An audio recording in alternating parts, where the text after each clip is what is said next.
They always did their best to keep her down, like she was just a nerd with no voice to be heard.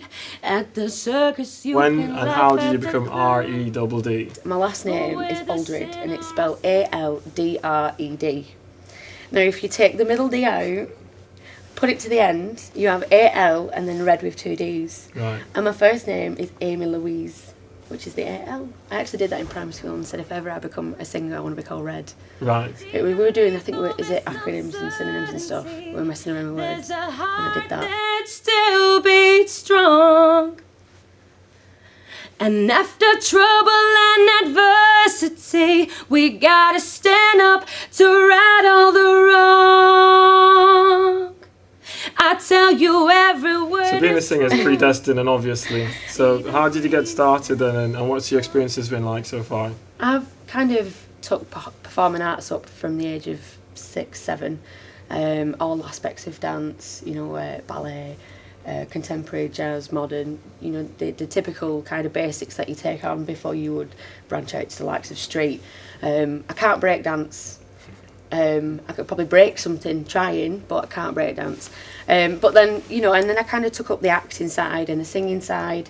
And I think I was about 14 when I kind of decided that my heart was more with the singing than the dancing and the acting. Yeah.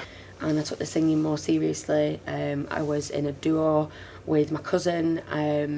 Didn't work out. Things don't work out sometimes, And then I went to university and did a degree in quantity surveying and commercial management.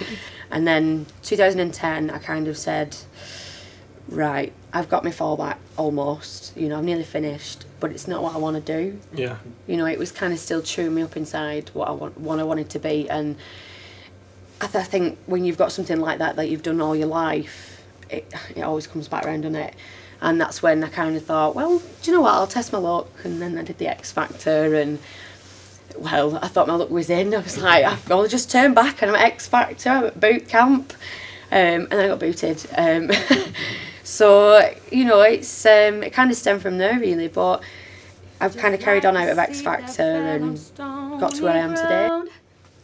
She tried so hard to take root, to drive and grow and bear fruit. But when you feel like you've been So what were the biggest experiences you took from that X Factor? Being on the show, being at boot camp. Boot camp was epic. There's no two ways. I mean, I was there the year one D was made, and Harry and Niall and Zayn, we were really close. Matt Cardle, he was the first guy I met, and to think the guy went on to win it. But in this game, I think the only advice I can really give to people in this game, they're not really friends. Ultimately it's your competition. By all means have acquaintances, but my mistake in the X Factor is I made friends, and for that reason I played the game wrong and I got booted. So once you matured from that and you moved on and recovered from that, once you crawled out from under the duvet watching Jeremy Kyle all day long, what did you do next? What happened? After that, I capitalised a little bit. I got some local gigs. I managed to get about 6-7 months worth of bookings every weekend around the northwest. So I was cashing in there, which was great. Again, the gigs in the pubs and the clubs, you've got to see it more as an apprenticeship, because that's where you gain your experiences. I could go to a gig one night and there'd be no one there. I could go to a gig another night, there'd be loads of people there. I could go to another gig and it was in a conservative club and they just wanted bingo.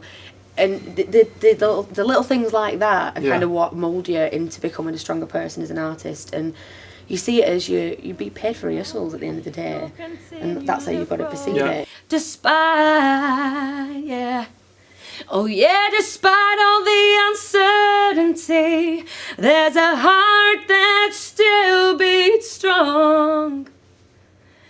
And after trouble and adversity, we gotta stand up to right all the wrong. What would you say are your highlights so far of your musical career?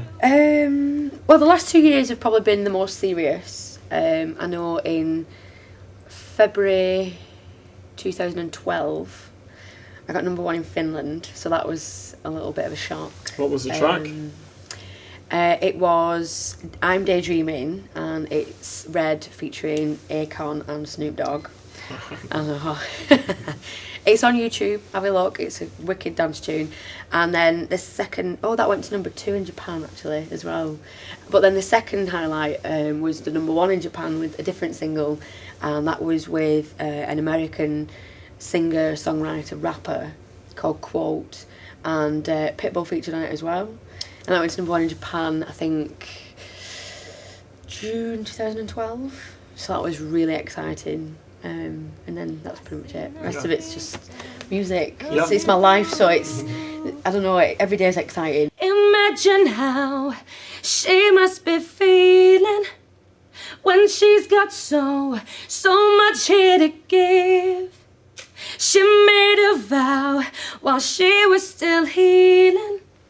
She's gonna grow and continue to live, yeah. So what are the big plans for 2014 then? What do we expect from Red next year? Well, I mean, I'm not kind of working on an EP or anything like that at the moment. I'm more working on different projects along, with different producers and different kind of songwriters around the world. Just to try and, because I'm still trying to find myself. Right now, the genre that I'm covering is like EDM, commercial, pop, dance. Yeah. But I don't necessarily think that's something I want to stay in. I'd like to, maybe try different crossovers. Yeah. And a bit of R&B maybe. So I'm working with different people to kind of find where I'm probably best suited, and what will sell basically. Yeah. Where people will enjoy it and go, wow, I like that. Rather than just kind of stick to the commercial mainstream stuff. I kind of want to bend the rules a bit now and step away from, step out of the box rather than be in the box with everybody else. Like they were bound to come true. They always did their best to keep me down. Like I was just a nerd, got no voice to be heard. At the circus you can laugh at the clown, but whether sinner or saint, perhaps beneath all the pain you'll find